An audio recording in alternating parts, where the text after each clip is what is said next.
Hello everyone, welcome to our YouTube channel. This is doctor Muskan. आज हम करेंगे mind mapping के बारे में। सो माइंड मैपिंग क्या होता है ना, जब आप पूरा का पूरा चैप्टर जो आपने 10 पेज का पूरा चैप्टर पढ़ा, थ्योरेटिकली पढ़ लिया, उसको आप क्या करते हो, जो उसके मेन कीवर्ड्स होते हैं ना, उसको आप डायग्रामेटिकली प्रेजेंट कर देते हो ताकि आप बेटर उस चीज़ को समझ पाओ, बेटर आप तरीके से उस चीज़ को याद रख सको। तो उसी को बेसिकली बोलते हैं माइंड मैपिंग। फॉर एग्जाम्पल, यहाँ पे आपने मेन सब्जेक्ट का नेम लिख लिया, ठीक है। मेन सब्जेक्ट फॉर एग्जांपल यहाँ पे आपका कुछ भी चैप्टर नेम भी हो सकता है। लॉजिकल रीजनिंग की आपने अप्रोचेज लिख ली है, उसके अंदर 2 अप्रोचेज रहेंगी, इंडक्टिव एंड डिडक्टिव। इंडक्टिव में क्या होता है, अपन क्या जाते हैं, नीचे से ऊपर जाते हैं, है ना, डाउन टू टॉप जाते हैं। और डिडक्टिव के अंदर ऊपर से नीचे आते हैं, यानी कि टॉप टू डाउन जाते हैं। तो ये जो मेन हर एक अप्रोच के अंदर जो कीवर्ड्स रहेंगे, प्लस उसके आगे आगे जो सब पॉइंट्स रहेंगे, उन सभी चीज़ों को आपने क्या कर लिया, डायग्रामेटिकली प्रेजेंट कर लिया है, ताकि आप उस सारे के सारे जो पूरा कॉन्सेप्ट है, पूरा चैप्टर है, उसको आप 2 पेजों में कन्वर्ट कर सको या 1 पेज में ही कन्वर्ट कर सको और बेटर उस चीज़ को समझ पाओ। लॉन्ग लिस्ट ऑफ इन्फॉर्मेशन जो होती है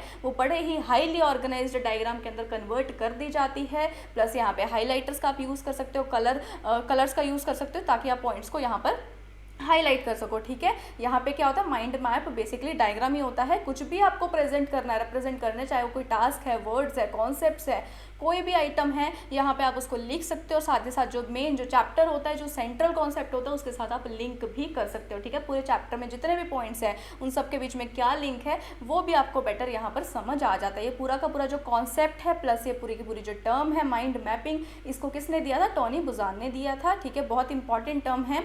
और जब भी हम लोग माइंड मैप्स का यूज़ करते हैं तो इससे बच्चों को हेल्प मिलती है। एजुकेशन के सेक्टर के अंदर बच्चों को हेल्प मिलती है कि वो चीज़ों को विजुअलाइज कर पा रहे हैं, मतलब जो पूरा चैप्टर उन्होंने थ्योरेटिकली पढ़ा है ना, उसको वो विजुअलाइज कर पा रहे हैं, डायग्राम के अंदर वो बेटर समझ पा रहे हैं। प्लस जो भी कॉन्सेप्ट्स उनके माइंड में है, जो भी थॉट्स अपने माइंड में होते हैं ना, उनको अपन क्या कर रहे हैं, डायग्रामेटिकली उतार रहे हैं, है ना, डायग्रामेटिकली प्रेजेंट कर रहे हैं। तो एक्सटर्नलाइज कर रहे हैं, चीज़ें लिख रहे हैं, चीज़ें डायग्रामेटिकली प्रेजेंट कर रहे हैं। तो इससे बच्चे क्या समझ पाते हैं, बेटर तरीके से समझ पाते हैं, प्लस उन्हें याद भी बड़े लंबे टाइम तक रहता है, ठीक है। इसको टीचर्स भी यूज़ करते हैं। कई बार टीचर भी क्या करते हैं, अभी जैसे यूट्यूब पे भी हम लेक्चर्स प्रोवाइड करते हैं ना, तो इसमें क्या करते हैं, कई बार पूरा चैप्टर जो होता है या कुछ पॉइंट्स होते हैं उसको डायग्रामेटिकली दिखा देते हैं, है ना। तो इससे बच्चे बेटर समझ पाएँ, ताकि तो जब टीचर प्रिपेयर करते हैं अपना लेक्चर, तो अब टीचर भी यूज़ कर सकते हैं, प्लस बच्चे जब खुद पूरा चैप्टर पढ़ लेते हैं तो उसको शॉर्ट में कन्वर्ट करने के लिए बच्चे भी यूज़ कर सकते हैं, ठीक है। सो ये था माइंड मैपिंग। कैसा लगा हो प्लीज़ कमेंट करके ज़रूर बताइएगा।